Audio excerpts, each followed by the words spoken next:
بسم اللہ الرحمن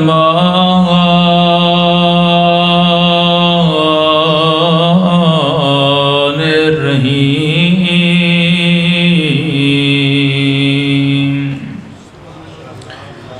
الحمد للہ رب العالمین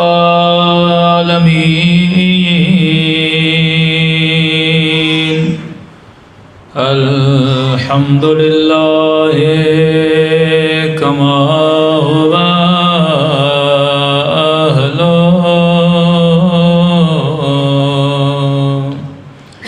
الصلاۃ والسلام علی سید المرسلین وخاتم النبیین ابی القاسم محمد اللہم صلی وعلى آلہ طیبین الطاہرین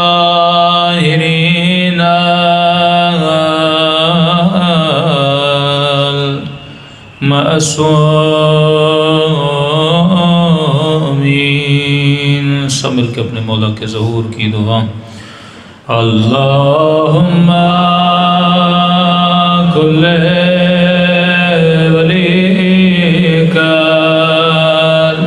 حجت ابن الحسن صلواتک علیہ وعلی آبائہ فی هذه الساعة وفی کل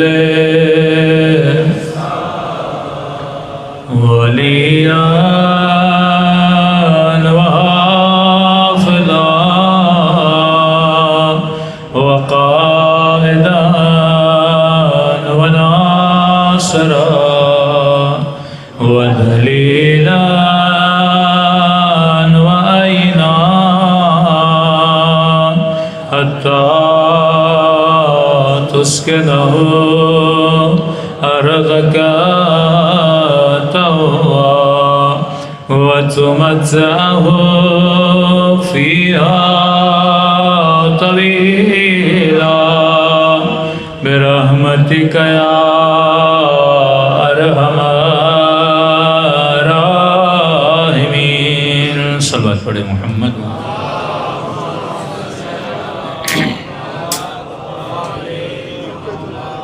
بھارت دیگر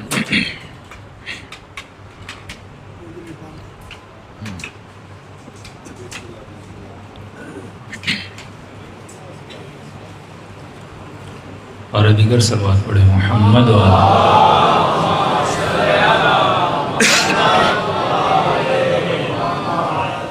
بسم اللہ الرحمن الرحیم رب اشرح لی صدری ویسر لی امری واحلل عقدۃ من لسانی یفقهوا قولی اما بعد فقد قال سبحانہ وتعالی فی محکم کتابہ بسم اللہ الرحمن الرحیم بقیۃ اللہ خیر لکم ان کنتم مومنین۔ صلوات پڑھے محمد وعلی محمد۔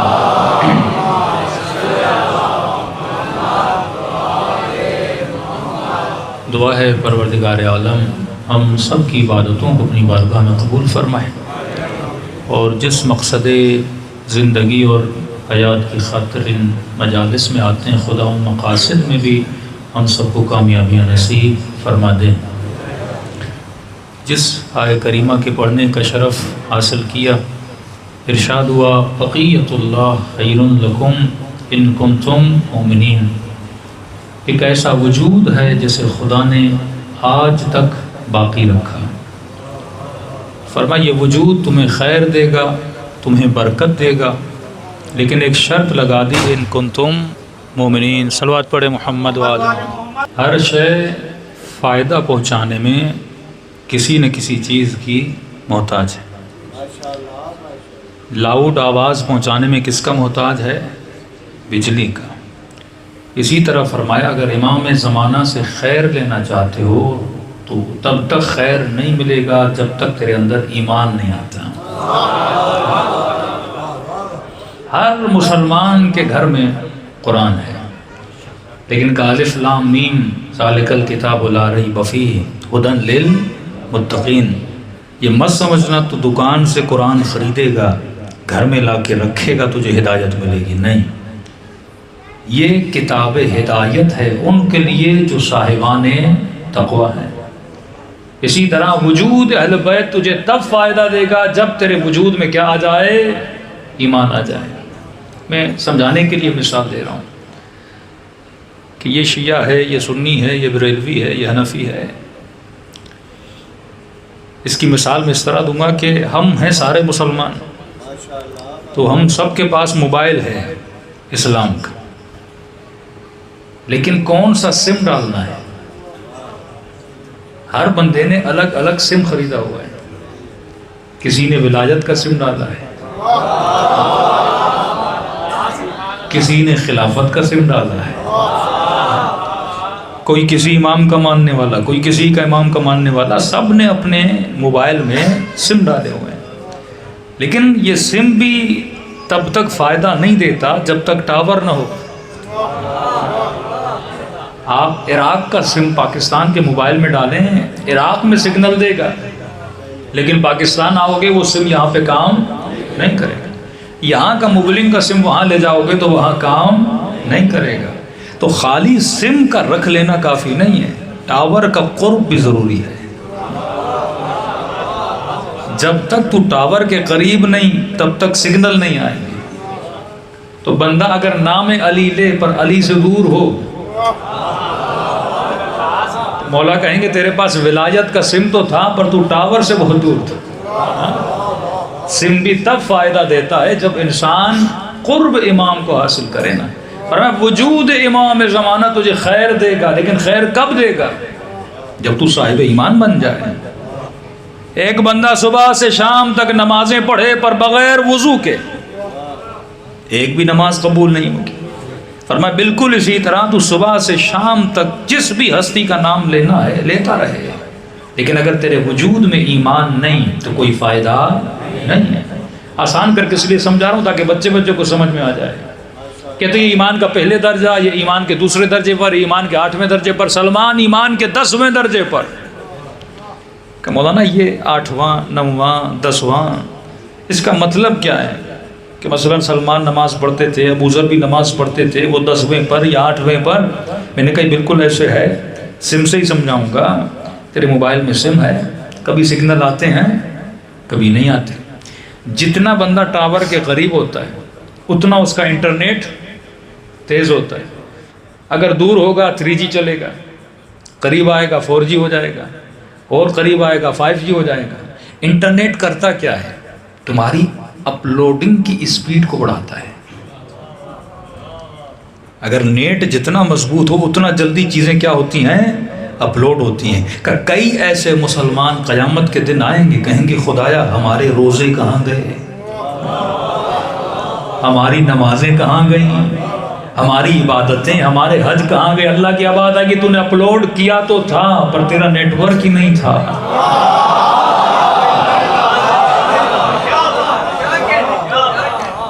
آپ کے پاس موبائل میں واٹس ایپ ہے، آپ فوٹو کسی کو بھیج دو، نیٹ نہیں ہوگا فوٹو پہنچیں گے نہیں. اور نیٹ جتنا مضبوط ہوگا اتنا جلدی آپ کی فائل وہاں پہ پہنچ جائے گی. کا سلمان تھا ایمان کے 10ویں درجے پر، جب سوتا بھی تھا تو عبادت میں شمار ہوتا تھا. جتنا تمہارا ایمان مضبوط اتنی عبادتیں جلدی وہاں پہ پہنچ جاتی ہیں. بعض کی عبادتیں بیچ میں اٹک جاتی ہیں، بعض کی مجلسیں اٹک جاتی ہیں، بعض کی نمازیں اٹک جاتی ہیں. کہ میں نے زندگی میں اتنی نمازیں اتنی عبادتیں پڑھی، جب وہاں جائے گا تو کوئی چیز یہاں سے وہاں پہنچی نہیں ہے، کیونکہ تیرے وجود میں ایمان نہیں تھا. جب تک ایمان نہیں آتا تب تک تمہارے اعمال پروردگار عالم اور دربار الہی میں نہیں پہنچتے. صلوات پڑھے محمد والے محمد.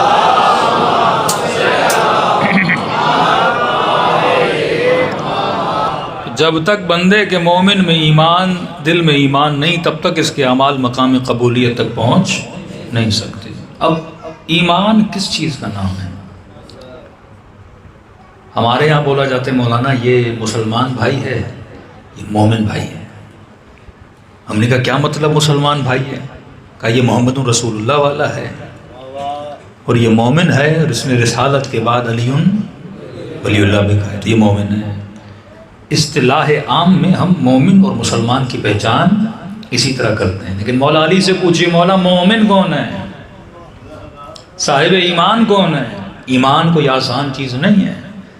مولا فرماتے کسی بڑے بڑے مدرسے میں جانے کی ضرورت نہیں، زیادہ دور جانے کی ضرورت نہیں. فرمائے من عرف نفسہ فقد عرف ربہ، جس نے خود کو پہچانا اس نے خدا کو پہچان لیا.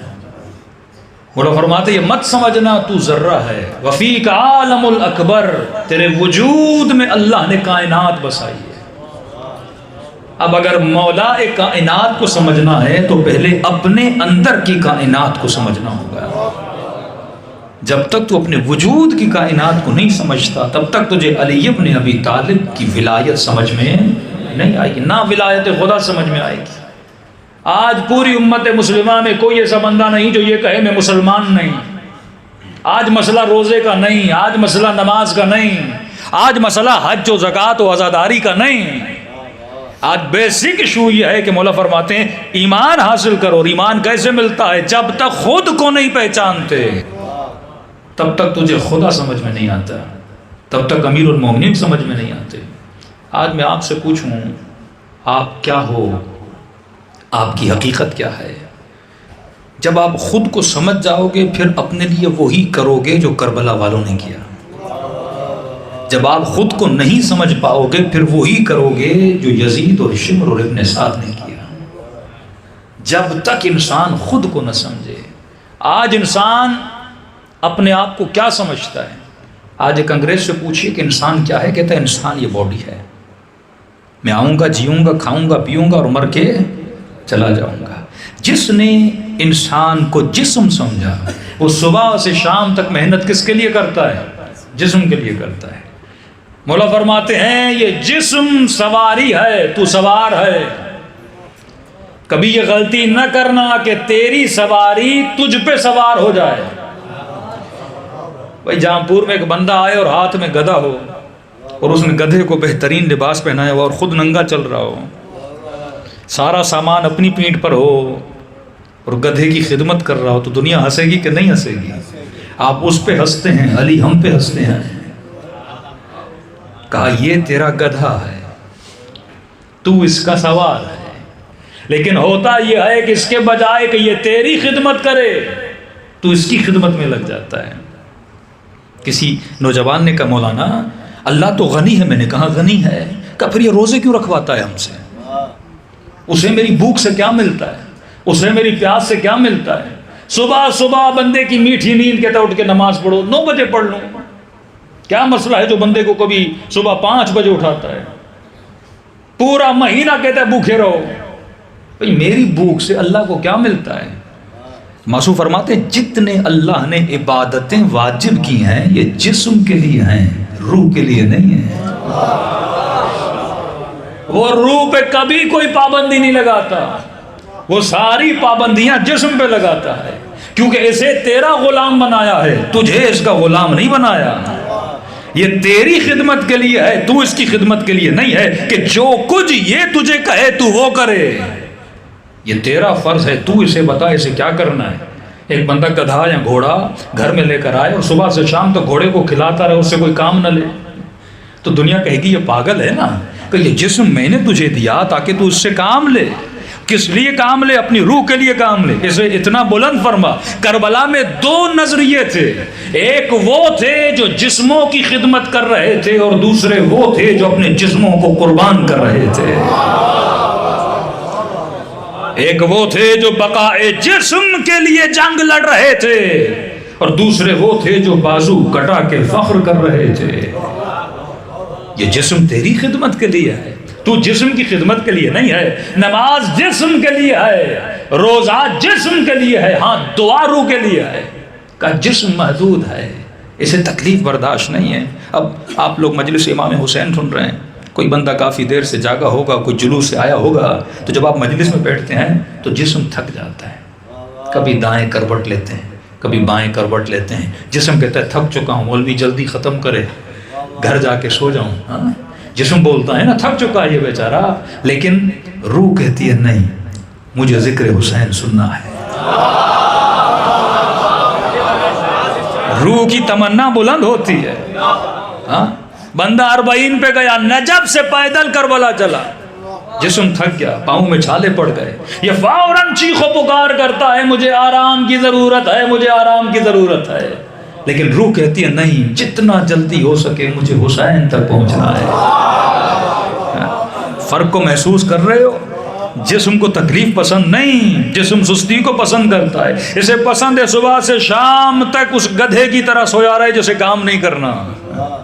مولا فرماتے ہیں یہ سرکش حیوان ہے، اگر اس کی رسی کو تھامو گے تو یہ تجھے جنت تک کا سفر کرائے گا، لیکن اگر تم نے اسے آزاد چھوڑ دیا۔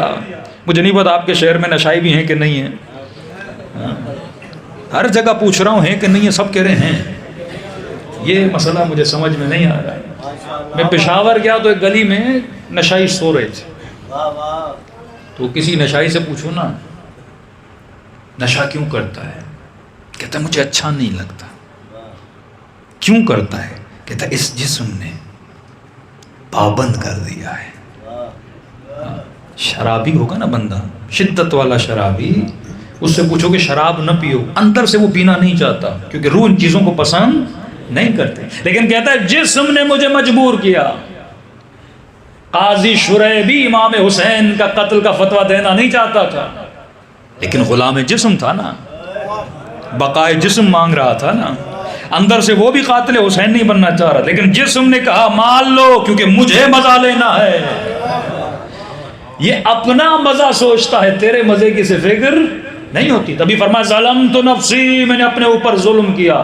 جسم کو تو پوری زندگی عیش کرواتا ہے، یہ کون ہے جو بول رہا ہے میں نے اپنے اوپر ظلم کیا؟ یہ جسم جب سرکش بنتا ہے تو تیری روح پر ظلم کرتا ہے۔ اس کا کیا ہے، یہ تو مر جائے گا، مٹی میں مل جائے گا، جوتے کون کھائے گا؟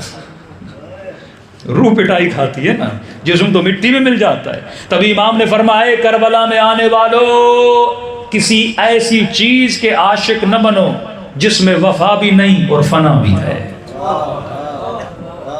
دنیا میں جس کے بھی عاشق بنو گے وہ وفا نہیں کرتی، اس میں فنا ہوتی ہے۔ اب یہاں پہ انسان کنفیوز ہوتا ہے۔ انگریزی معاشرے کیوں تباہ ہوئے؟ کیوں انہوں نے انسان کی حقیقت کس کو سمجھا؟ جسم کو سمجھا، لہذا صبح سے شام تک کس کی خدمت کرنے لگے؟ جسم کی۔ کھانا بھی اس کے لیے، پانی بھی اس کے لیے، شہوت بھی اس کے لیے، گھومنا بھی اس کے لیے، پھرنا بھی اس کے لیے، سب کچھ اس کے لیے کرنے لگے۔ لیکن علی کی زندگی میں جاؤ گے، علی جو کچھ کر رہے ہیں روح کی بلندی کے لیے کر رہے ہیں۔ کیوں؟ کیونکہ مولا کو جسم کی حقیقت کا پتہ ہے۔ دیکھیے آپ جو خواہش کرتے ہو، موضوع تھوڑا حساس ہے، ایک مجلس میں گنجائش نہیں ہوتی، لیکن کوشش کر رہا ہوں آپ کو سمجھاؤں۔ اس مجمع میں جتنے لوگ ہیں نا سب کی فطرت ایک ہے۔ 70 سال کا بوڑھا ہوگا نا، میں کہوں گا بابا جی میرے پاس ایک دوا ہے، کھاؤ گے نا جوان ہو جاؤ گے۔ کہے گا مولانا گھر بیچ بھی دوں گا، یہ دوا تو دو۔ ہر بندہ جینا چاہتا ہے، ہمیشہ جینا چاہتا ہے، یہ ہمیشہ والی خواہش ہر انسان کے اندر ہے۔ کسی جوان سے میں نے کہا نوکری ہے، کہ نہیں مولانا، میں نے کہا کتنی تنخواہ والی نوکری ملے خوش ہو جاؤ گے؟ کہ مولانا 2 لاکھ ملیں تو انف کافی ہے۔ ٹھیک ہے آپ کو دلوا دیتے ہیں 2 لاکھ کی نوکری، اور اسی بندے کے پاس 2 سال کے بعد جاؤ گے نا، کہو کہ خرچے پورے ہو رہے ہیں، نہیں مولانا 4 لاکھ والی ہو۔ اچھا 4 لاکھ والی بھی مل گئی، 4 سال کے بعد جاؤ گے کہے گا 8 لاکھ والی ہو جائے۔ یہ اس کا قصور نہیں ہے، یہ فطرت انسان ہے، کیونکہ روح محدود چیزوں پہ راضی نہیں ہوتی، روح کو لامحدود چیزیں پسند ہیں۔ آپ کہو گے مولانا مجھے کشمیر دیکھنا ہے، پورا کشمیر حسین دیکھ کر آ جاؤ گے، کہو گے اب کشمیر سے بھی زیادہ کوئی خوبصورت ہے؟ اچھا چلو سوئٹزرلینڈ چلے جاؤ، گھوم کے آ گئے، اس سے بھی زیادہ کوئی خوبصورت ہے۔ ترکی چلے جاؤ، گھوم کے آ گئے، اس سے بھی زیادہ کوئی خوبصورت ہے۔ جب یہ پوری دنیا کا چکر لگا کے آتا ہے پھر بھی دنیا کا حسن اسے مطمئن نہیں کرتا، کہتا ہے اس سے اور کوئی حسین ہے، اور کوئی حسین ہے۔ مولا فرماتے ہیں جسے تو یہاں ڈھونڈ رہا ہے وہ یہاں ہے ہی نہیں۔ تیری روح انلیمیٹڈ ہے، اس کی خواہش انلیمیٹڈ۔ اگر آپ ارب پتی بھی بن جاؤ گے نا پھر بھی مطمئن نہیں ہوگے۔ ایلن مسک دنیا کا امیر ترین آدمی ہے لیکن کہتا ہے اور پیسہ بناؤں، اور پیسہ بناؤں۔ یہ اور کی خواہش انسان میں کیوں پیدا ہوتی ہے؟ کیونکہ یہ خواہش تیرے جسم کی نہیں ہے، خواہش تیرے روح کی ہے۔ مولا علی کا فرمان، فرمایا اے انسانوں کبھی سفرے پر زیادہ کھانے نہ رکھا کرو، کیونکہ کنفیوژن یہ ہے کہ اللہ نے محدود جسم میں لامحدود روح ڈال دی۔ اب جب یہ خواہش کرتا ہے تو سمجھتا یہ ہے کہ یہ خواہش میرے جسم کی ہے، بلکہ خواہش کس کی ہوتی ہے؟ روح کی ہوتی ہے۔ یہی فلسفہ حسین نے کربلا والوں کو سمجھا دیا۔ شمر بدن کے پیچھے دوڑ رہا تھا اور روح کی بقا کی جنگ لڑ رہا تھا۔ زہیر کو حسین نے یہی بتایا، زہیر جسم فنا ہے، روح بقا ہے۔ کہ کبھی ایسے سفرے پہ نہ بیٹھا کرو جس کے اوپر طعام بہت زیادہ ہو۔ کہ مولا کیوں؟ کہ کیونکہ ایسے سفرے پر بیٹھے گا نا اور جب اٹھے گا نا بے سکون ہو کر اٹھے گا۔ کیسے؟ آپ کراچی میں ایسے ہوٹل ہیں جہاں پہ بولا جاتا ہے 6000 دو اور 40 آئٹم، 40 آئٹم کھانے کے ہیں۔ کئی لوگ اربعین پہ جاتے ہیں نا، ایسی ہوٹلیں ڈھونڈتے ہیں جہاں بوفے لگا ہوا۔ یہ انسان کا قصور نہیں ہے، اس کے اندر کی خواہش ہی ایسی ہے۔ اب 6000 کے چکر میں اس ہوٹل چلا گیا۔ اب ہوٹل والا بھی تو پاگل نہیں نا، 40 کے 40 کھانے تیرے لیے لگا دے۔ اس نے تجھے جانا ہے، تیرے جسم کو جانا ہے، اسے پتا ہے ہر انسان کا پیٹ کیا ہے؟ محدود ہے۔ میں 40 رکھوں یا 50 رکھوں یہ میکسیمم کھائے گا 4 یا 5، باقی اس کی ہوس ہے، باقی اس کے اندر سے خواہش ہے، یہ کھا نہیں سکتا۔ ابھی اس چکر میں پوری فیملی کو لے کر جاتا ہے 30,000 خرچہ کر کے، تھوڑا یہاں سے لیتا ہے، تھوڑا یہاں سے لیتا ہے۔ مولا فرماتے ہیں پوری کوئی چیز بھی نہیں کھا پائے گا، کیونکہ اس کے اندر ہرس اتنا ہے، یہ جگہوں سے چیزیں اٹھاتا رہے گا، لیکن آخر میں جب اس ہوٹل سے باہر آئے گا کہے گا اے کاش آئس کریم بھی کھا لیتا، اے کاش وہ بھی کھا لیتا جو اس نے نہیں کھایا۔ اور مولا فرماتے ہیں جس نے ہرس نہیں کیا، جس نے جسم کو محدود سمجھا، جب یہ سفرے پر دال روٹی بھی کھاتا ہے تو سکون کے ساتھ کھاتا ہے۔ امیر شام بڑے بڑے سفروں پر بیٹھ کر بھی بے سکون تھا، اور علی سوکھی روٹی کھا کر بھی سکون کی زندگی جی رہا تھا۔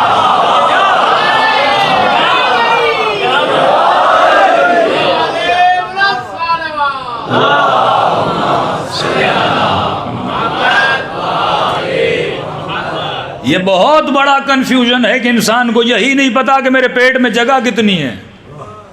اسی لیے فرمایا کہ بازاروں میں نہ جایا کرو اگر ضرورت نہیں، کیونکہ وہاں پہ جاؤ گے ضرورت پیدا ہو جائے گی۔ کئی مومنین تھے مولانا ہم بڑے بڑے مال میں گئے، ایسے ہی گھومنے گئے۔ میں نے کہا ایسے بھی جاؤ گے پھر بھی کچھ نہ کچھ لے کر آؤ گے۔ کہ گئے تھے خالی چھبی لے کر آئے تو چھبی، یہ پاگل نہیں ہے جو بڑے بڑے مال میں تیرے لیے فری اے سی لگائیں۔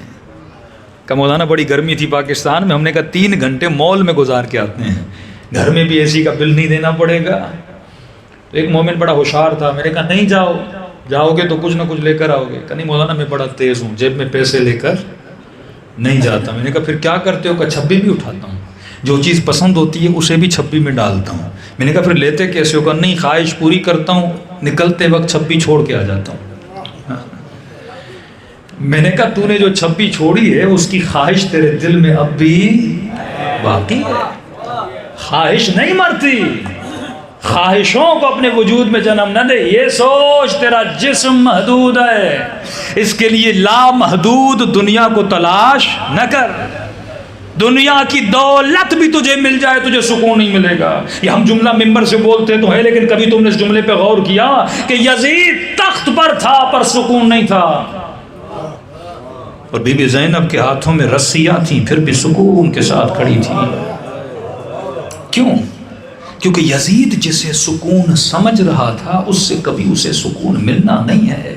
ہالی ووڈ کی بہت بڑی ایکٹر، شہرت، مال، دولت، نام، سب کچھ اس کے پاس ہے، بڑا گھر، بڑی گاڑی، لیکن اس خاتون نے خودکشی کر لی اور خط لکھ کر گئی کہ مجھے سب کچھ ملا پر سکون نہ ملا۔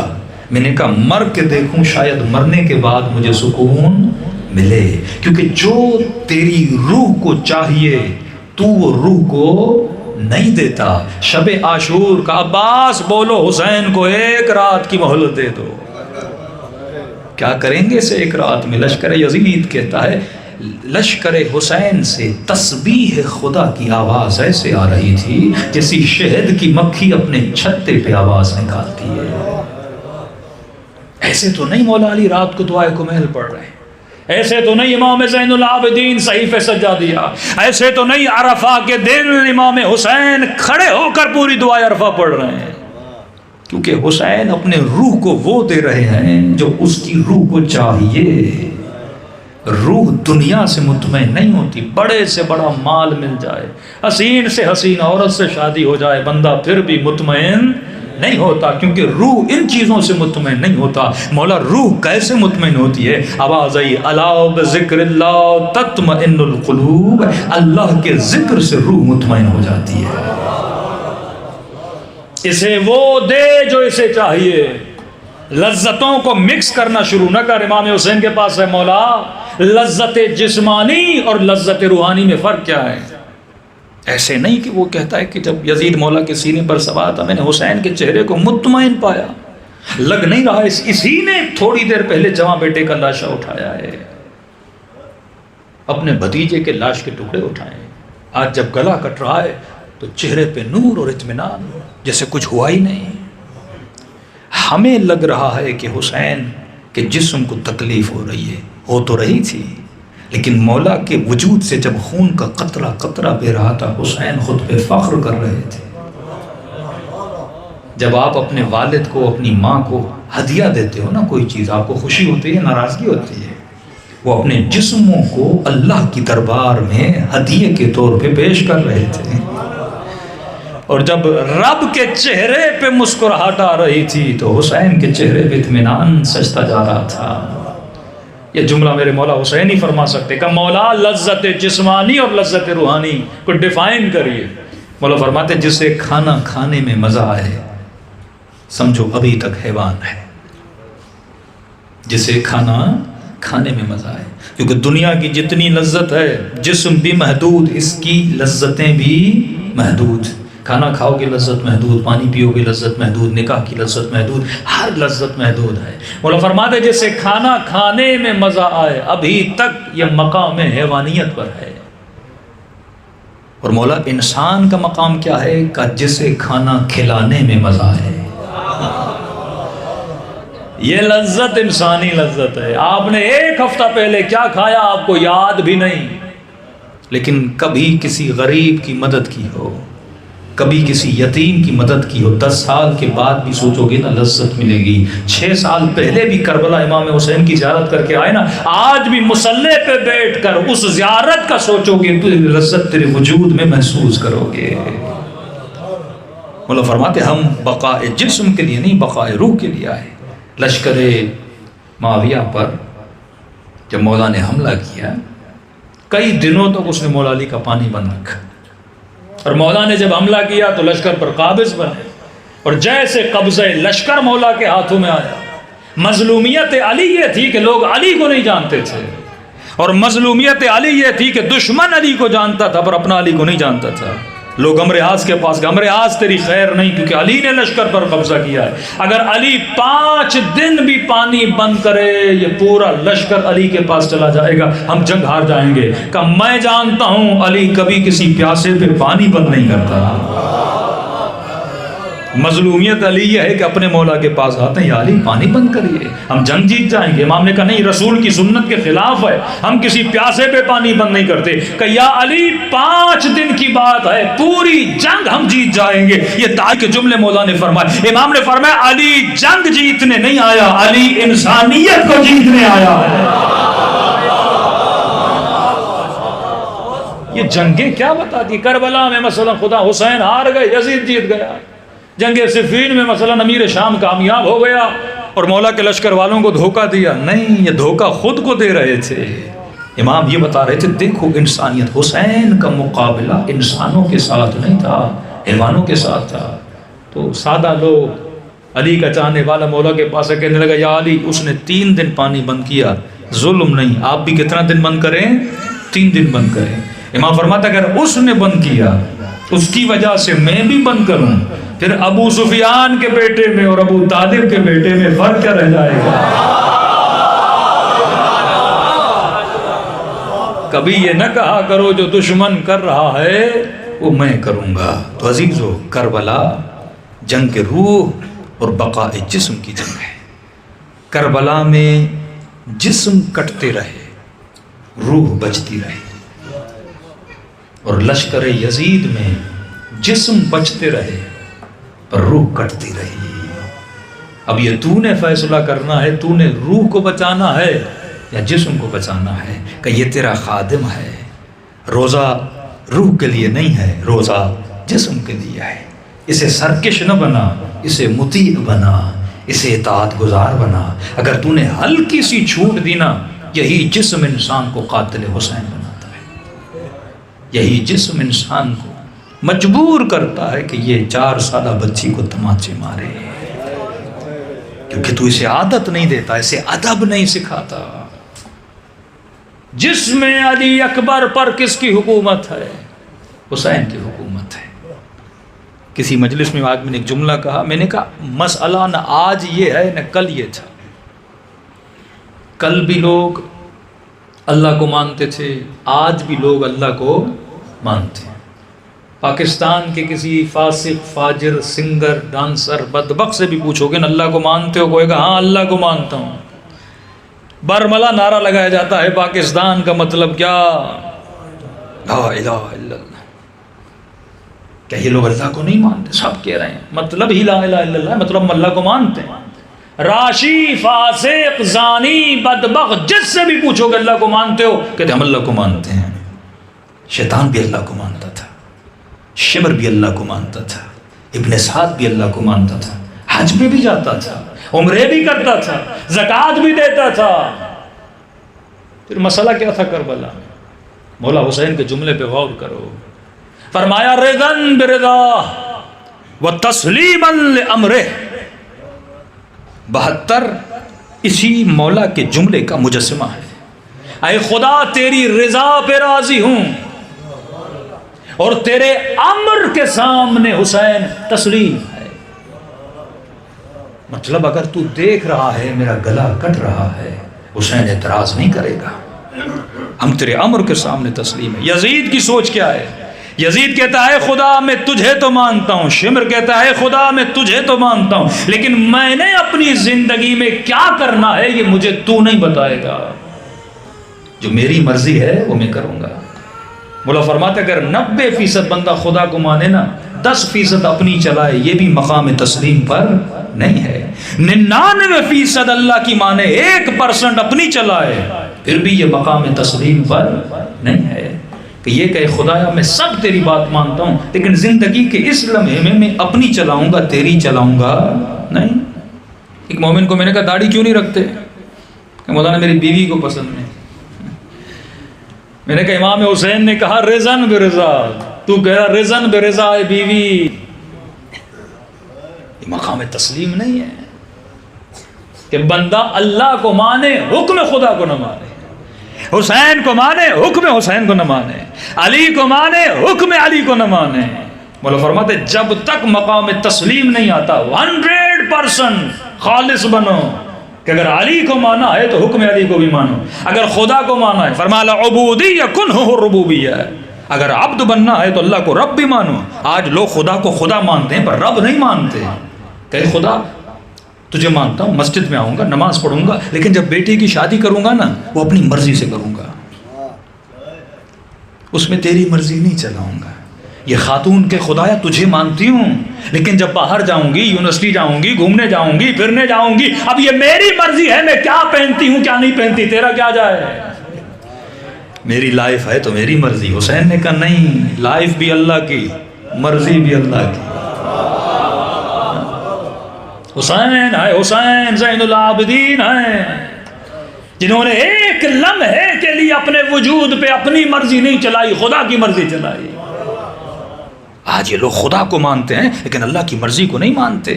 آج لا الہ الا اللہ کو مانا جاتا ہے لیکن اسی پاکستان کی آزادی کے دن پہ مجرے کروائے جاتے ہیں.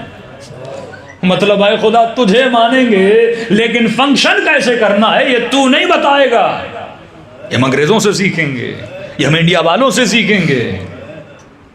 یہ بندہ حسینی نہیں ہے، یہ فکر یزیدی فکر ہے. یہ فکر شمر ہے.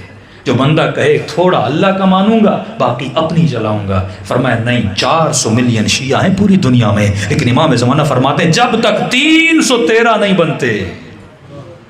یہ کون سے 313 ہیں؟ علی ولی اللہ پڑھنے والے. مولا 400 ملین علی کی ولایت کو ماننے والے ہیں. فرمایا نہیں، مجھے وہ چاہیے جو مقام تسلیم پر ہوں، جن کے وجود پہ ان کی مرضی نہ چلے، خدا کی مرضی چلے. یہی مسئلہ تھا کربلا کا. خرجت لاصلاح امت جدی. یہی کام تھا اہل بیت کا. ایک کے بعد ایک امام کو زہر دی گئی. دشمنی کیا تھی؟ علی کا اخلاق برا تھا، سخی نہیں تھے. کہ مہمان بن کے ایک شخص امام زین العابدین کے پاس آتا ہے، کہتے ہیں کوئی تھکا ہوا ٹوٹا ہوا. لوگوں نے کہا مولا اس کے پاس کچھ نہیں. امام نے رہنے کے لیے گھر بھی دیا، کھانا بھی دیا، پانی بھی دیا. جب جانے لگا تو امام نے اپنے غلام کو کہا اس 2 گھوڑے کھڑے ہیں، جو بہترین سواری ہے وہ بھی اسے دے دے. نکلنے لگا تو کہتا ہے علی ابن حسین، لگتا ہے تو نے مجھے پہچانا نہیں. امام نے کہا میں تجھے جانتا ہوں، تو اکبر کا قاتل ہے. جانتے تھے پھر بھی یہ کہا جو تو نے کیا وہ تیرا کردار تھا. ہم تیرے مہمان تھے، تو نے پانی بند کیا تھا. آج تو میرا مہمان ہے، میں نے تجھے کھانا بھی دیا، پانی بھی دیا. پوری زندگی اہل بیت نے یہی کوشش کی، لوگوں کو حکم خدا سمجھائیں. دشمنی کیا تھی امام زین العابدین سے؟ بھائی حسین جیسے مولا، کیا حسین قابل دشمنی ہے؟ ایک بندہ ایسا ہے جو نفرت کے قابل ہوتا ہے. حسین سے کوئی نفرت کرے جو وجود نیکیوں سے بھرا ہوا.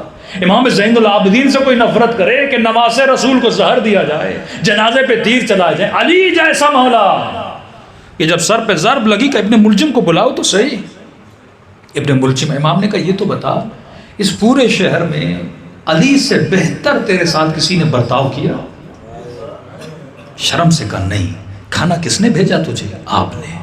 نماز پہ کون اٹھاتا تھا؟ آپ. ویلکم تجھے کس نے کیا؟ آپ نے. کہا پھر مجھے کیوں مارا؟ کیونکہ اہل بیت لوگوں کو بولتے تھے حکم خدا کی اتباع کرو. شیطان کی دشمنی خدا سے اور آدم سے کیوں بنے؟ کہ خدا تجھے مانوں گا، تیرے حکم کو نہیں مانوں گا. یہ نہیں صرف تیری مرضی چلے، میری بھی مرضی ہے. اللہ نے کہا نہیں، تو عبد نہیں ہے. عبد وہ ہوتا ہے جو اپنی مرضی نہیں چلاتا، خدا کی مرضی چلاتا. اب فرق یہ ہے شیطان نے آدم کو نہیں مانا، ہم چھوٹی چھوٹی اور چیزوں کو نہیں مانتے، تو ہمارے اندر بھی تو چھوٹے چھوٹے شیطان ہیں نا. اسی چیز کو حسین وجود سے نکالنا چاہتے تھے. امام حسین العابدین نکالنا. اخلاق دیکھیے، مولا کھیتی باڑی کرنے گئے، پسینے میں شل. گھر کے دروازے پہ دستک تھی. دروازہ کھولو. غلام لیٹا ہوا تھا، آواز سن رہا تھا. کافی دیر کے بعد آ کے اس نے دروازہ کھولا. امام نے کہا تو آواز سن رہا تھا؟ جی سن رہا تھا. کہا پھر کھولا کیوں نہیں؟ کہا تھکا ہوا تھا. کہا ٹھیک ہے. امام گھر کے اندر گئے، سجدہ شکر ادا کیا. کہا خدایا تیرا شکر ہے، میرا اخلاق ایسا ہے کہ میرا غلام مجھ سے ڈرتا نہیں ہے. اس نے امید رکھی کہ اگر میں دیر سے بھی جاؤں گا مالک مجھے کچھ بولے گا نہیں. یہ اہل بیت کا اخلاق ہے، اللہ کی رضا پہ. دروازے پہ دستک ہوئی، امام حسین کے در پہ فقیر آیا، مولا حسین خیرات دیجئے. امام نے کہا کہ تو میرے بھائی حسن کے پاس گیا ہے؟ کہا نہیں مولا، سیدھا آپ کے پاس آیا ہوں. کہا میں بڑے بھائی سے سبقت نہیں لوں گا، دنیا کیا بولے گی؟ حسین نے دیا، حسن نے نہیں دیا. کہ پہلے جا میرے حسن سے مانگ. سیدھا آیا امام حسن کے دروازے پہ, مولا خیرات دیجئے. کہا حسین کے پاس گئے. کہا مولا گیا, انہوں نے آپ کے پاس بھیجا. کہ بڑا بھائی ہے, پہلے وہ پہل کرے گا, میں بڑے بھائی سے پہلے پہل نہیں کروں. ادب تو دیکھیے. امام نے اسے 60 درہم دیے. پھر آیا امام حسین کے دروازے پہ, مولا خیرات دیجئے. کہا بھائی نے دی. کہا کتنے دیے؟ کہا 60 دیے. کہا مولا اندر گئے, 59 دینار لے کر آئے. کہا جتنے حسن نے دیے حسین اتنے نہیں دے گا. ایک قدم اپنے بھائی سے پیچھے رہوں گا. یہ ادب تھا اہل بیت علیہ السلام کا. اسی طرح مطیع بنو, اپنی روح کی تربیت کرو. جسم فنا ہونے کی چیز ہے. علی والے کا پیٹ پہ کنٹرول ہوتا ہے, علی والے کا آنکھوں پہ کنٹرول ہوتا ہے. مولا فرماتے ہیں ہم یہ نہیں چاہتے کہ تو لذت نہ لے, ہم یہ چاہتے ہیں تو سب سے زیادہ لذت لے. بس یہ بتائیے آپ پورا سال کھانا کھاتے ہو, مزہ کھانے میں کب آتا ہے؟ رمضان میں. بندہ کھانا پورا سا, جتنا مزہ رمضان میں آتا ہے کبھی نہیں آتا. مطلب جسم کو ایسے رکھو جیسے علی نے کہا تو سفرے پر بھی بیٹھنے میں مزہ آتا ہے, کیونکہ انہیں پتا ہے ان جسموں کو مینٹین کیسے کرنا ہے. جوان نگاہوں کو گناہ سے بچا, جتنا بچائے رکھے گا نا شادی کے بعد اتنا بیوی سے مطمئن رہے گا. لیکن اگر نگاہوں کو آلودہ کرے گا نا, ہر ٹی وی پہ ہر غلیظ چہرے کو دیکھے گا, ہر گندی فلم کو دیکھے گا, گلی میں اٹھتے بیٹھتے عورتوں کو دیکھے گا. اب جیسے شادیوں کی مولا فرماتے ہیں نگاہ حرام حرص پیدا کرتی ہے. اب شادی کرے گا, بیوی کا چہرہ دیکھے گا, اسے پسند نہیں آئے, فوراً کہے گا اس جیسا ہوتا, اس جیسا ہوتا. لیکن فرمایا جس نے تقوی اختیار کیا ہے, جس نے آنکھوں کو جسم کو محدود رکھا, صرف وہاں اٹھایا جہاں اجازت تھی. اب خدا جب اسے حلال لذت دیتا ہے کہ اپنے گھر میں بھی سکون کے ساتھ زندگی گزارتا ہے. پھر طلاق نہیں ہوتی, پھر جھگڑے نہیں ہوتے. یہ جوان حرض کیوں بن رہا ہے کہ شادی کے بعد بھی اس سے سکون نہیں ہے؟ کیونکہ اس نے آنکھوں کو ویسی عادت نہیں دی جیسا علی ابن ابی طالب نے کہا. اب اللہ تجھے دنیا بھی دے دے نا تو مطمئن نہیں رہے گا. تبھی فرمایا کسی کے بڑے گھر کو دیکھ کر اپنی جھوپڑی کو تباہ و برباد نہ کیا کرو. یہ عالم سکون ہے. شریعت میں اللہ نے تیرے لیے سکون رکھا ہے, دین میں اللہ نے تیرے لیے سکون رکھا ہے. یہیں پر کربلائی بن سکتے ہو. آغائے دست غیب کی کتاب کا واقعہ سنا رہا ہوں. مومن کہتا ہے ایک سفر میں جا رہا تھا, ایک مومن سے ملاقات ہوئی. پہلے زمانے میں سبھی لوگ سر پہ پگڑیاں پہنتے تھے. چلتے چلتے گھوڑے سے تھوڑا یہ لڑکھڑایا اور اس کے سر سے پگڑی گر گئی. اور جیسے پگڑی گری تو میں نے اس کے سر پہ تلوار کا گہرا سا نشان دیکھا. میں نے کہا اے بندہ خدا یہ زخم تجھے کہاں لگا؟ اس نے کہا جنگ صفین میں. کہاں پر؟ جنگ صفین. کہا 1000 سال سے زیادہ گزر گئے, تو جنگ صفین کیسے گیا؟ کہتا ہے مسئلہ یہ ہے کہ میں ایک سفر میں جا رہا تھا, میرے ساتھ ایک ناصبی بیٹھا تھا, مولا علی کا دشمن. میں نے کہا حق علی کے ساتھ تھا, اس نے کہا حق یزید کے باپ کے ساتھ تھا. میں نے کہا نہیں حق علی کے ساتھ تھا. کہ اتنا ناصبی کا اگر اس زمانے میں میں ہوتا تو اس لشکر میں جا کے علی کا سر قلم کرتا. علی رسول اللہ, مطلب اتنا معاند تھا کہ اگر میں بھی اس زمانے میں ہوتا تو علیہ باللہ علی مولا کو شہید کر دیتا. اس نے کہا اگر میں بھی ہوتا تو میں تیرے بڑے کو مار دیتا. اس میں جھگڑا شروع ہو گیا ان دونوں میں, اور جھگڑا شروع ہوتے ہوتے انہوں نے ہتھیار نکال دیے. کہتے لڑائی شروع ہو گئی, اور جیسے لڑائی شروع ہوئی اس بدبخت نے اس کے سر پہ کیا ماری؟ تلوار ماری. کہتا جیسے زخم میرے سر میں لگا میں زمین پہ گرا, بے ہوش ہو گیا, اور جب میری آنکھیں کھلی تو میں نے اپنے سر کو علی کی گود میں پایا.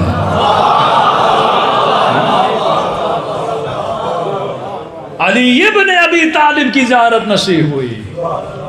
مولا نے میرے زخم پہ ہاتھ پھیرا, خون بند آ گیا اور مجھے شفا مل گئی. امام نے کہا اٹھ ہے جوان, تو نے علی کے دفاع میں تلوار اٹھائی. آج کے بعد جو بھی پوچھے نا زخم کہاں لگا, بولنا جنگ صفین میں لگا تھا. علی کے دفاع میں. آج بھی تو کربلائی بن سکتا ہے, آج بھی تیرا وقت کا امام غیب کے پردے سے آواز دے رہا ہے، حل من ناصر ینصرنا، حل من مغیث یغیثنا۔ سورہ جمعہ پڑھتے ہو نا، وَإِذَا رَأَوُا التِّجَارَةَ أَوْ لَهْوًا انفَضُّوا إِلَيْكَ وَتَرَكُوكَ قَائِمًا قُلْ مَا عِندَ اللَّهِ خَيْرٌ مِّنَ اللَّهْوِ وَمِنَ التِّجَارَةِ۔ اے حبیب، جب یہ لہو کو دیکھتے ہیں، دنیا کو دیکھتے ہیں، تو انہیں بلاتا رہتا ہے، لیکن یہ دنیا کی طرف جاتے ہیں، تیری طرف نہیں آتے۔ علماء فرماتے ہیں آج رسول کی جگہ کون بلا رہا ہے؟ حجت خدا امام زمانہ بلا رہے ہیں۔ تو امام تجھے خیر کی طرف بلا رہے ہیں، لیکن ترکوک قائما، حجت خدا کھڑا رہتا ہے، حل من ناصرن کی صدا دیتا ہے، لیکن تو دنیا کی طرف دوڑتا ہوا جاتا ہے۔ تو آج بھی اگر وجود کو مقام تسلیم پہ لائے کہ مرضی میری نہیں، مرضی خدا کی، آنکھیں، چہرہ، سجاوٹ، کپڑے ویسے پہنو جیسا علی ابن ابی طالب کو پسند ہے، خواتین کے لیے سروں پہ حجاب رکھو، یہ زینب کو پسند ہے۔ کئی عبادتوں کے لیے حکم ہے چھپ کے کرو، کچھ عبادتوں کے لیے حکم ہے علل اعلان کرو۔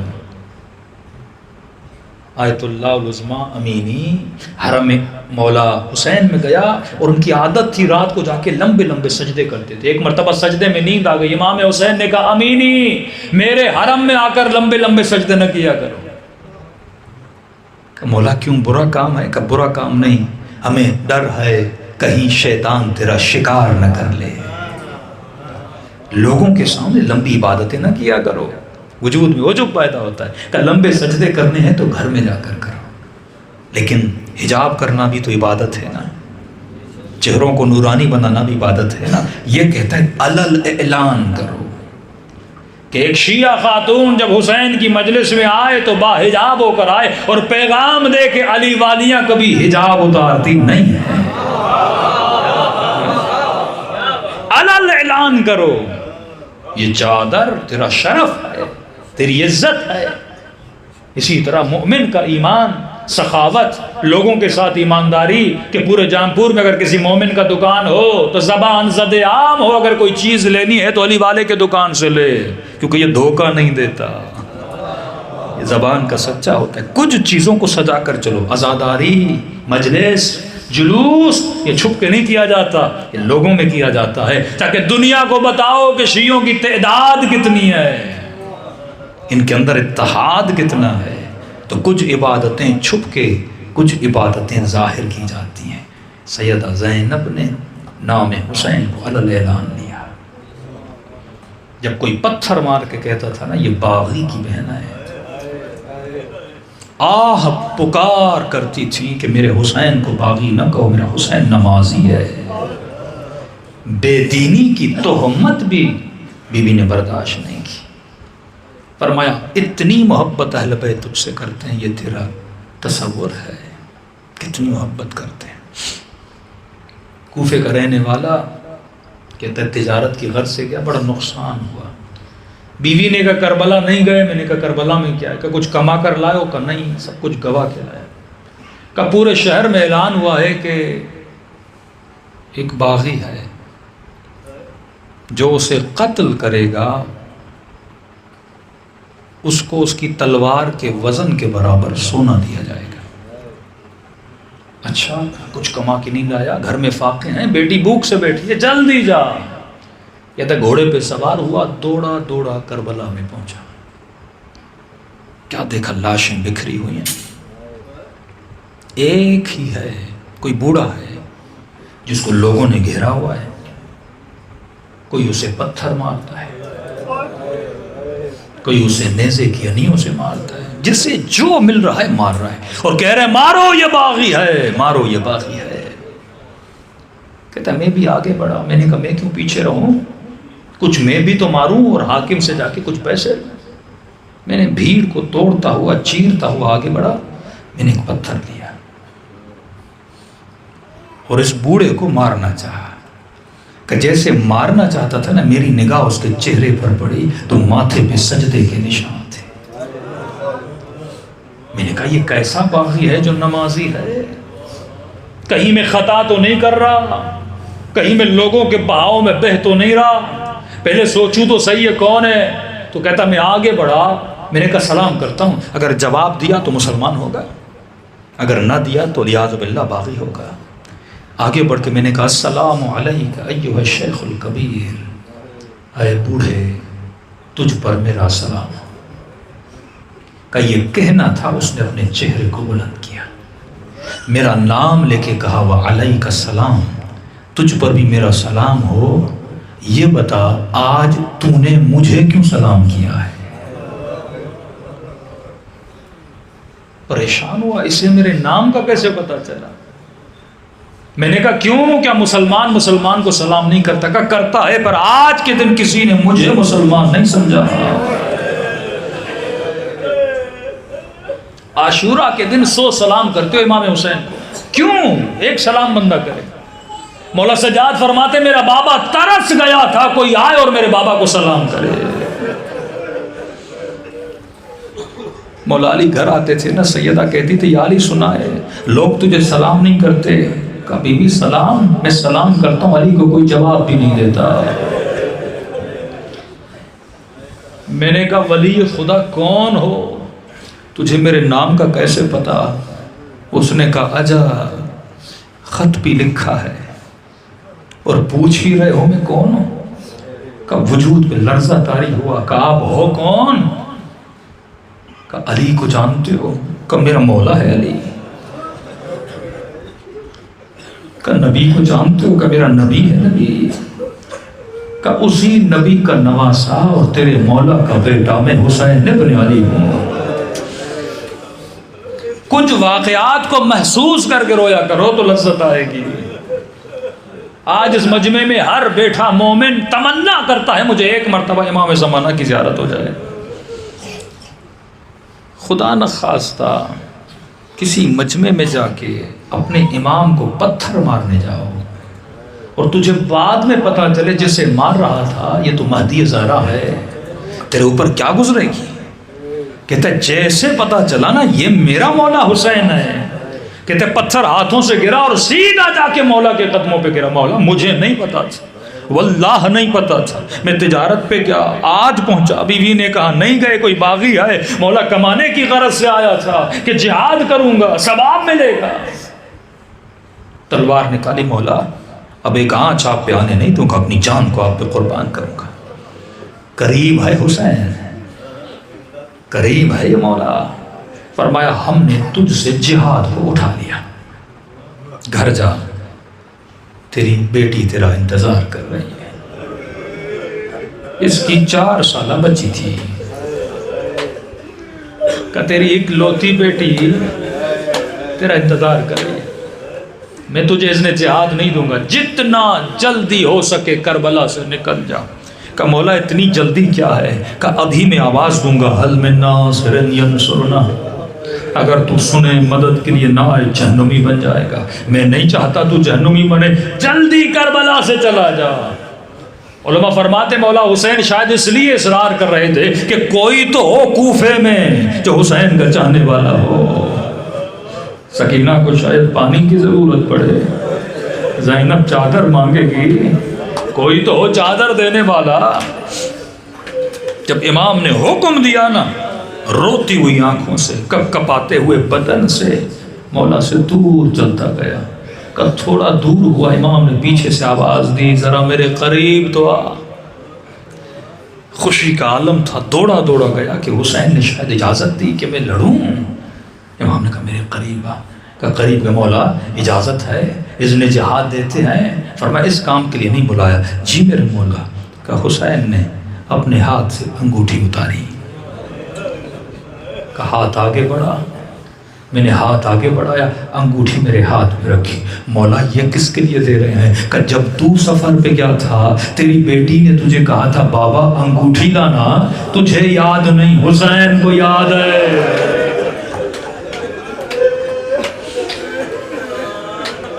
جو غیروں کی بیٹیوں کی پرواہ کرے، کتنی تکلیف ہوئی ہوگی جب اپنی بیٹی نے تماچے کھائے ہوگے۔ کہ تجھے یاد نہیں تھا، تو سفر سے بھی آ گیا، پر بیٹی نے کیا بولا تھا، یہ انگوٹھی بیٹی کو دینا، اور جب دو نا اتنا بولنا جسے تو مارنے گیا تھا وہ باغی نہیں تھا، وہ نمازی تھا۔ مجھے مقتل میں پتہ نہیں چلا کہ مولا حسین کی انگلیوں میں انگوٹھیاں کتنی تھیں، لیکن ابن زیاد نے جب پوچھا نا کسی سے کہ بتا تو نے کیا کیا، اس نے کہا امیر جب میں لاشا لوٹنے گیا نا تو ہر شے لٹ چکی تھی، میری نگاہ حسین کی ایک انگوٹھی پہ پڑ گئی، میں نے بڑی کوشش کی اتارنے کی، اتری نہیں، امیر میں نے خنجر سے حسین کی انگلی کو کاٹا۔ مجھے نہیں پتا جب یہ بچی بابا کے جنازے پہ آئی ہوگی ان ہاتھوں کو کیسے سکینہ نے برداشت کیا ہوگا۔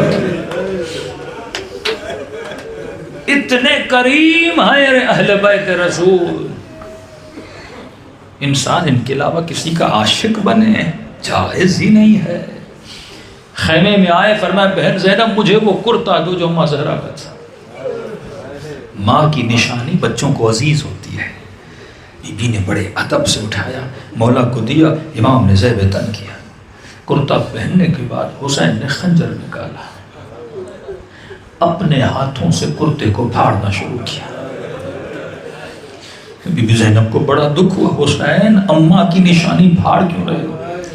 فرمایا بہن زینب یہ باہر کھڑے عرب ہے نا، میں ان کو بہتر جانتا ہوں، یہ میرے جنازے سے ہر چیز کو لوٹ لیں گے، میں با حیا ہوں، میں نہیں چاہتا میرے بدن سے قمیص بھی اتاری جائے، یہ بدن عریا ہو جائے، اگر کرتا پھٹا ہوگا تو شاید کسی کی رغبت نہ ہو میرے بدن پہ کرتا رہنے دے، لیکن امام زمانہ فرماتے میرا سلام ہو کربلا کہ ان شہیدوں پہ جن کے بدن پہ لباس نہیں تھا۔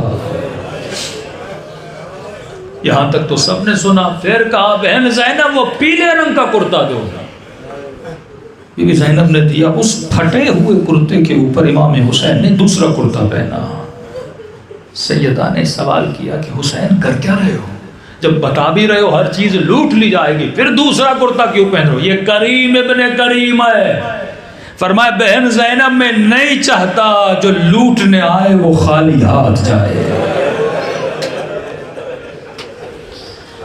خدا کی قسم جو دشمن کو خالی ہاتھ نہ لوٹائے وہ فرش عزا سے عزادار کو خالی ہاتھ لوٹائے گا۔ مانگنے کا ہنر ہونا چاہیے، قلب میں وہ طاقت و توانائی، اس طرح مانگو جس طرح حبیب حسین کے دربار میں مانگنے گیا، اس طرح مانگو جس طرح حر حسین کے دربار میں توبہ کرنے گیا۔ دلوں کو کربلا لے کر چلیں، یہ راتیں گریے کی راتیں ہیں، رونے کی راتیں ہیں۔ ہم تو عاشورہ کے بعد سکون سے گھروں میں سو جاتے ہیں، اصل مصائب سکینہ پر تو عاشورہ کے بعد شروع ہوئے۔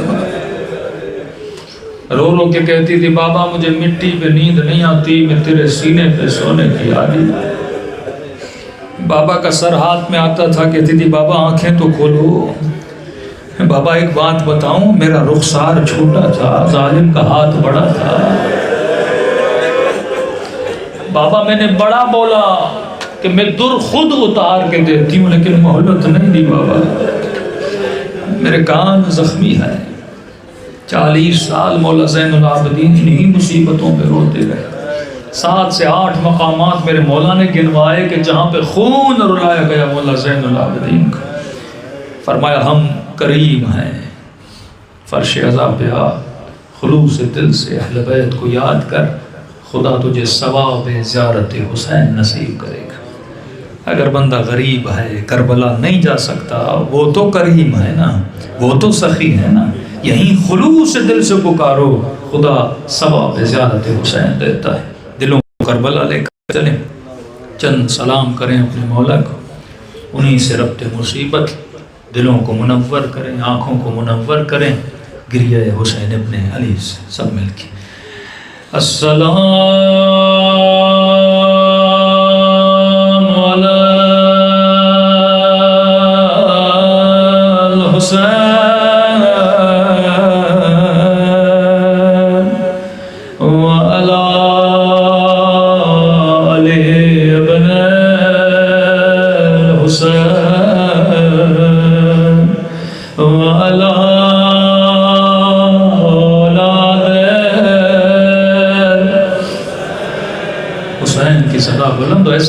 جیسے سکینہ پکارتی تھی وَعَلَىٰ اولاد الحسین وَعَلَىٰ اصحاب سب مل کے السلام علی الحسین وعلی علی بن بلند آواز وعلی اولاد الحسین وعلی اصحاب میرا سلام ہو زینب کی لٹی ہوئی چادر پہ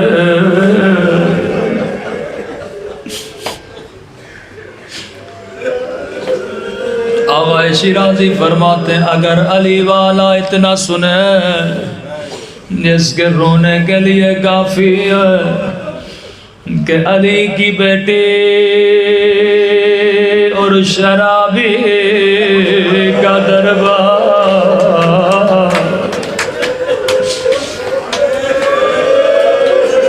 اگر اسے رونا نہ آئے تو سمجھو یا اس نے زینب کو نہیں سمجھا یا اس نے علی کی غیرات نہیں سمجھے کہ کجا زینب کجا کوفہ کا بازار کجا زینب کجا شرابی کا دربار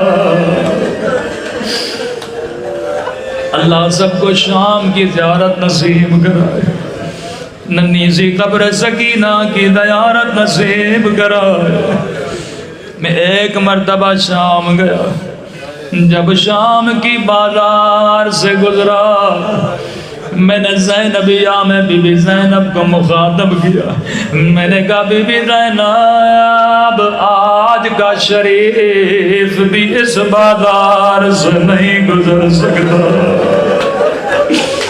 مجھے نہیں بتایا علی کی بیٹی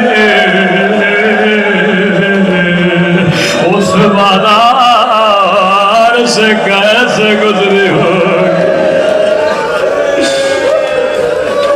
40 سال خون روتے رہے آج امام زمانہ کے سلام سنو یہ سلام میرے نہیں فرمایا مومن جب بھی تیرا دل کرے امام زمانہ سے مصائب سنو تو رات کے اندھیرے میں زیارت ناہیہ پڑا کرو ناہیہ نو ہے امام زمانہ ہے سنیں گے کیسے اپنے جد کی مظلومیت کو سلام کرتے رو کر فرمایا میرا سلام ان زخمی کلائیوں پہ یہ میرے جملے نہیں امام زمانہ کے جملے فرمایا میرا سلام ان زخمی کلائیوں پہ او جنہیں پس گردان باندھا گیا تھا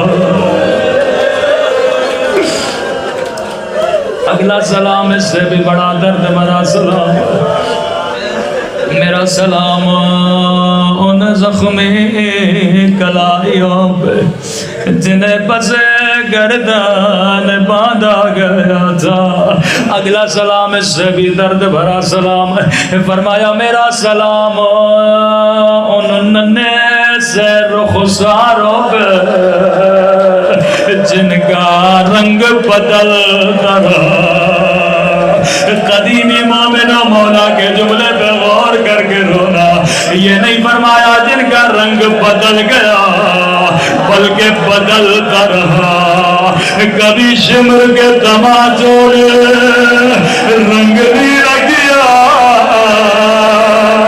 کبھی ظالم کے تماچوں نے رنگ کالا کیا میں قربان ننھی سی بچی کے زخمی رخسار. اگلا سلام اس سے بھی درد بھرا سلام.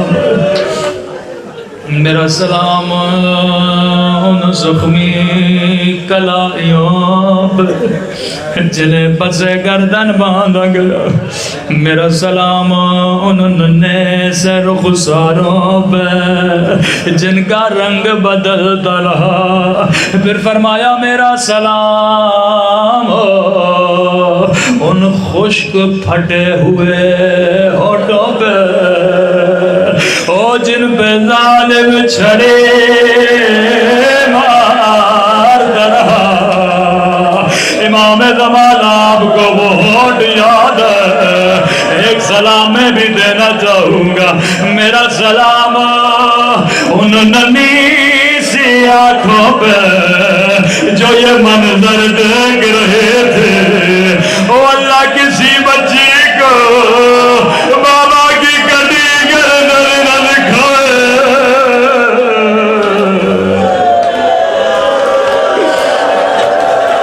اللہ کسی بچی کو بابا کے زخمی ہونٹ نہ دکھائے. جب امام سجاد سے پوچھتے تھے, کسی نے کہا مولا کیا شمر کی اپنی بچی نہیں تھی؟ امام نے کہا صاحب اولاد تھی. کہا مولا پھر یہ سکینہ کو اتنا کیوں مارتا تھا؟ امام نے کہا مومن اگر کسی کی تیرے ساتھ بڑی دشمنی ہو وہ تجھے تکلیف دینے کے لیے تجھے نہیں مارے گا, تیرے سامنے تیرے بچے کو مارے گا. جب جب میرے کلیجے کو جلانا تھا یہ میرے سامنے سکینہ کو تماچے مار دیتا. جب جب زینب کو رلانا تھا یہ ننھی سی بچی کو دادیاں نے مار دیتے. کسی مومن نے کہا مولا سجاد سب سے زیادہ مصیبت آپ نے کہاں دیکھی؟ خون کے آنسو روئے 40 سال رو کر کہتے تھے اشام اشام اشام. مولا شام میں سب سے زیادہ مصیبت کہاں پہ پڑی؟ رو کر کا شام اور شرابی کا دربار. اس دربار نے سجاد کو خون رلایا. ایک مومن بیمار تھا امام حسین کے حرم میں, آنکھ لگ گئی.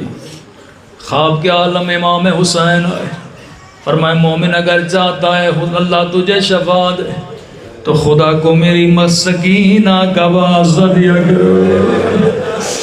اللہ یہ واسطہ کبھی رد نہیں کرتا. بڑا پیار تھا امام سجاد کو اپنی بہن سکینہ سے. مولا سب سے زیادہ تکلیف کہاں ہوئی؟ فرمایا شام, اور شام میں شرابی کا دربار. مولا اس دربار میں ایسا کیا ہوا؟ فرمایا ایک چیز نے مجھے 40 سال خون رلایا. مولا وہ کون سی چیز ہے؟ قدیمی مومنوں رو کر فرمایا ایک رسی تھی جس نے سجاد کو خون رلایا. ابھی میں نے نہیں بتایا کون سی رسی, تو نے رونا شروع کر دیا. فرمایا ایک رسی تھی جس نے مجھے خون رلایا. فرمایا اے مومن ایک رسی تھی جس میں 18 گردنیں تھی. قدیمی مومنوں میں اشارہ کروں گا, رونا تیرا کام ہے. 18 گردنیں تھی. کسی کا قد بڑا کسی کا قد چھوٹا. میں جب جب کمر کو سیدھا کرتا تھا باقر کی آواز آتی تھی بابا او میرے غریب بابا, بابا میرا گلا گھٹتا. جب میں کمر کو سیدھا کرتا سکینہ کی فریاد بلند ہوتی تھی بھیا سجاد گلا گھٹتا ہے. میرے عزاداروں کو بتا پورے سفر میں میری کمر جھکی رہی جیسے تو رکوع میں ہوتا ہے کربلا سے کوفہ، کوفہ سے شام، اسی طرح میری کمر جھکی رہی. دوسری مصیبت یزید لعین دربار میں آیا. اللہ جانے شمر لعین نے اس کے کانوں میں کیا کہا. جیسے تخت پہ بیٹھا اس لعین نے علی کی بیٹیوں کو دیکھنا شروع کر دیا. یزید تو اندھا ہو جاتا کبھی زینب کو نہ دیکھتا. یہ کم مصیبت ہے امام سجاد کا صرف دیکھا نہیں. اس نے پہلا سوال کیا حسین کی 4 سالہ بچی کہاں. شمر نے سکینہ کی طرف اشارہ کیا. 4 سالہ ننھی سی بچی گردن میں رسی ہے، ہونٹ بھی زخمی ہے، کان بھی زخمی ہے، رخسار بھی زخمی ہے. لعین نے بچی کو دیکھا، بچی کو مخاطب کیا. کہے قیدی بچی بتا تیرا نام کیا ہے. روایت کے جملے بڑے سخت ہیں. اس مصیبت نے سجاد کو خون رلایا کہ بچی بتا تیرا نام کیا ہے. راوی کہتا ہے جیسے ننھی سی بچی سے کہا بتا تیرا نام کیا ہے. راوی کہتا ہے بچی کے ہونٹ ہلے پر آواز نہیں نکلے. لعین نے دوبارہ پوچھا بچی بتا تیرا نام کیا ہے. کہا بچی کے ہونٹ ہلے پر آواز نہیں نکلے. تیسری مرتبہ غصے میں کہا بچی میں تجھ سے سوال کر رہا ہوں مجھے جواب کیوں نہیں دیتی. امام سجاد کی آواز آئی او ملعون بچی بتا تو رہی ہے لیکن گردن کی رسی بڑی تنگ ہے. بچی کی آواز کیسے نکلے.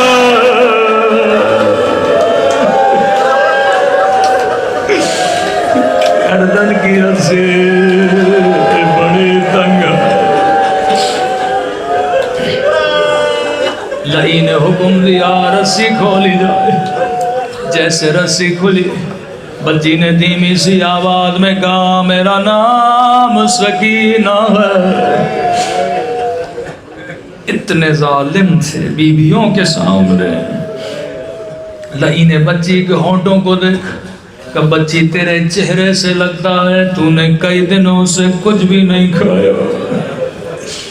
بچی نے گردن سے اشارہ کیا میں نے کئی دنوں سے کچھ بھی نہیں کھایا. کہ سکینہ جب تجھے بھوک لگتی تھی تیرا بابا تجھے کیا کھلاتا تھا. بچی نے کہا میرا بابا مجھے گھٹنے پہ بٹھاتا تھا اپنے ہاتھوں سے مجھے کھجورے کھلاتا تھا. لعین نے کہا سکینہ میرے قریب آ میں تجھے کھجورے دوں گا. بچی نے امام سجاد کو دیکھا. امام نے فرمایا سکینہ آگے چلی جا کہیں قیامت کے دن یہ نہ کہے ہم نے بچی سے پوچھا تھا پر بچی نے جواب نہیں دیا. ننھے ننھے قدم اٹھائے یزید کے قریب گئے. اب قیامت کا منظر تھا. لعین نے کہا تشت بلایا جائے. مولا فرماتے عرب تشت میں کھجورے رکھتے تھے. کہا تیرا بابا تجھے کھجورے دیتا تھا. لعین نے بچی کو تشت دیا. جیسے سکینہ نے کپڑا ہٹایا کیا دیکھا ایک کٹی ہوئی گردن. اللہ کسی بچی کو بابا کا کٹا سر نہ دکھائے.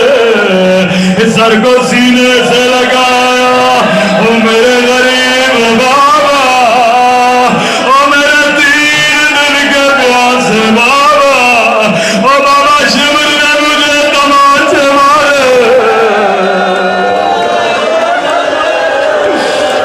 او بابا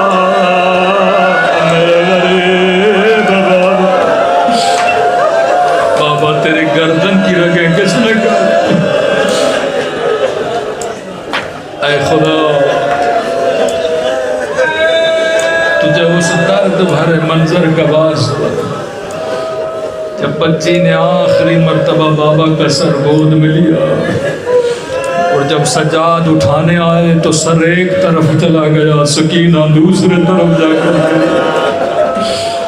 اے خدا تجھے آل رسول کی مظلومیت کا واسطہ، تجھے آج کے گریے کا واسطہ، ہمیں قیامت کے رونے سے بچا، تجھے آج کے رونے کا واسطہ، ہمیں قبر کے رونے سے بچا۔